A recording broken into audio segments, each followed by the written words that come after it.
Munnaku ey'ekitalo Munamawulire ono ffenna tumumanyi nti yakola omulimu gw'amaanyi okubanga alabisa gavumenti eya Museveni naddala mu biseera ebya kampeyini, era nga kigambibwa nti wabaddewo olukwe olwalukiddwa okusobola okubanga Munamawulire ono Fuso namba UAL 192 okusinziira ku ngeri gye byazuuseemu kiraga nti yasobodde okubanga emutomera, era nga omu ku bakulu wano amanyiddwa nga Map Media agamba nti mukimanye nti omukulu Mr. Museveni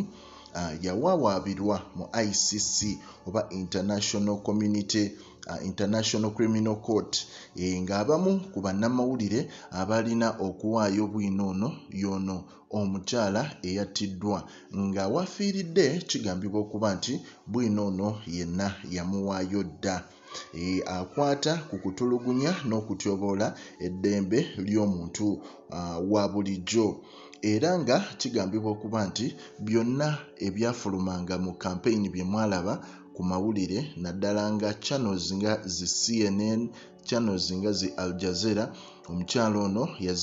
yayinamu omukono mu bintu ebyo, era nga bingi bikyajja bingi bikyazuuka okulaga omukyalo ono ebyaddala olukwe lwavuddewa olw'okuba nti bamutomedde mu ngeri etategerekeka n'asobola okubanga afa oluvannyuma lw'okuba nti y'omu ku bannamawulire ab'enkizo abavaayo okubanga bakozesa kamera zaabwe okubanga bayina bye balaga naddala gwe by'obadde tomanyi naddala mu outside community. Era mu mbeera eyo omukyala amanyiddwa nga Stella Nyanzi ye ate omukyala ono yamukavaringa nnyo naddala byonna ebyamutuukangako, era ye akyali mu maziga mpaka kati. Omukyala ono nga amanyiddwa nga Sumaya Carrasco Sadurni,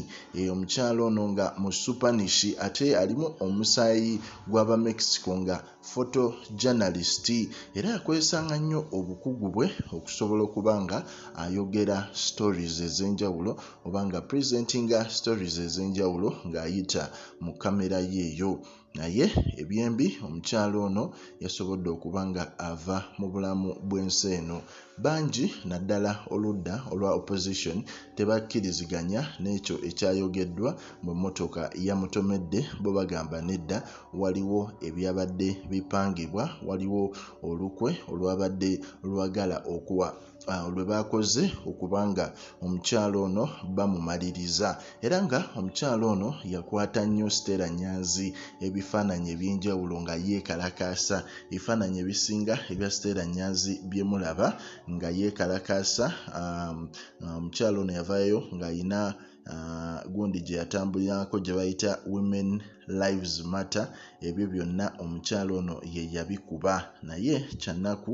yasobodde okubanga ava mu bulamu obw'ensi eno, naye ng'ate balinze balabe ebiki ebyaddala ki ekyavuddeyo. Baagala wabeerewo obwenkanya, naye nga ffe tugamba nti ffe ku Kiryandongo Media tuba tukuwa updates ezigenda maaso mu ggwanga.